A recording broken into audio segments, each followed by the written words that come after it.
So what makes up a time standard? Well, a time standard is fundamental to workloading. It is the time it takes to clean a particular task or particular feature within the building. Most time standards with Daniels workloading are made up of the time to clean per 100 square metres. For example, the time to spot clean a carpet, the time to vacuum a carpet, the time to spot vacuum a carpet, the time to full vacuum a carpet, the time to dust mop a hard floor, the time to damp mop a hard floor, the time to use an auto scrubber, the time to use a buffing machine, are all expressed as a time per 100 square metres. The second type of standard is a time per unit. A time per unit is only applied to a unique feature within the building. For example, one revolving front door, maybe two revolving front doors, 3 elevator cabs, 2 lifts, an ATM machine. When you have a unique feature within the building, it is counted as a unit and a time is applied per unit. So essentially what workloading does is take a particular cleaning task with a time per 100 square metres, multiplying it by the number of square metres, and then multiplying it by the frequency or the number of times we're going to clean that per year. The second type of task, the total time per unit, is the time per unit times the number of units times the frequency. Now we're going to have a look at this in a lot more detail when we start to have a look at a spreadsheet. But next I'd just like to have a look at a few basic tasks and the productivity factors applied to them, and we'll talk about the importance of the various productivity factors for those particular cleaning tasks.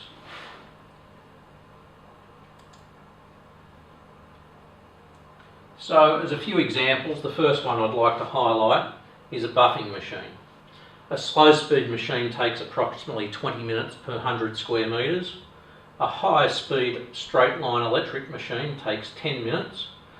10 minutes is 2 times the productivity of the lower machine, so it's twice as fast as the slow speed machine.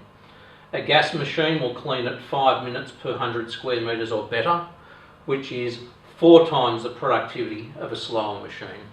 So obviously when we've got large areas of floor to clean, it is worth investing in machinery which increases our productivity and reduces our cost to clean.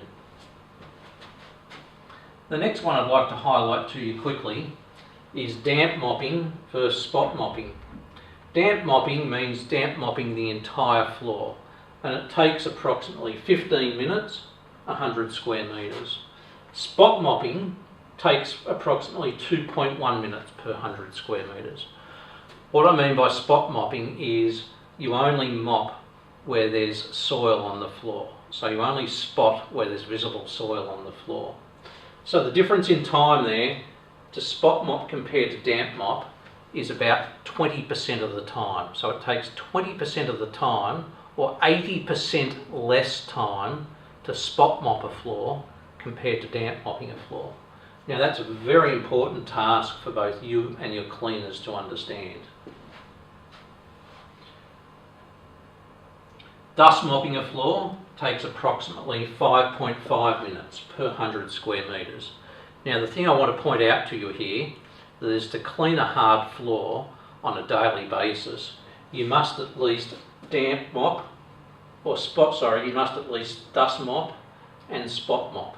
So your total minimum time to clean a hard floor is going to be 5.1 plus 2.1, so approximately 7.5 minutes per 100 square metres. Now by comparison, let's now look at a carpeted floor. A carpeted floor down the bottom here, to spot vacuum takes about 2.7 minutes per 100 square metres. To full vacuum takes approximately 12 minutes 100 square metres. So a spot vacuum takes about 25% of the time it takes to full vacuum. Or looking at it the other way, it takes 3 times as long to fully vacuum compared to spot vacuum. So again, it's very important for you to understand in terms of your cleaning specification, and for your cleaners to understand where they can spot vacuum compared to where they need to fully vacuum. The other thing I'd like to point out here is the minimum requirement to clean a carpet every day will be to spot vacuum, which is 2.7 minutes, 100 square metres. By comparison, if we're cleaning a hard floor, as I've already discussed, we must dust mop the floor and spot mop the floor. The total time there is 7.5 minutes compared to 2.7 minutes. So it takes approximately 3 times as long to clean a hard floor compared to a carpeted floor. So there's some of the key tasks I wanted to point out to you, because they're terribly important in not just your building costing, but in training your cleaners on how to clean a building effectively. Okay, well, that's the end of the section for time standards. We'll now take a look at how to survey a building.